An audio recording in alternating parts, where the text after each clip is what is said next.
اچھا آپ نے دیکھا ہے کہ اگر مسجد میں تالا پڑا رہے تو مسجد کے ذریعے کسی کو ہدایت ملے؟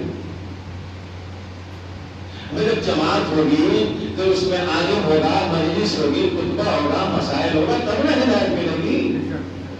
ایک مسجد بنا دی جائے، تالا مار کے چلے جاؤ، وہ ہدایت دیتا رہے گا؟ یہ عمارت اور بلڈنگ ہدایت نہیں کرتی۔ اس عمارت میں جو رہتا ہے وہ ہدایت کرتا ہے۔ سبحان اللہ۔ پروردگار عالم نے خانہ کعبہ کو بنایا تھا ہدایت کے لیے، لیکن 3500 سال تک خانہ کعبہ میں کوئی نہیں تھا۔ اگر کوئی رہا بھی تو صرف اور صرف جھوٹے خدا اور بت تھے۔ تو جب کوئی تھا نہیں تو ہدایت کیسے کرتا؟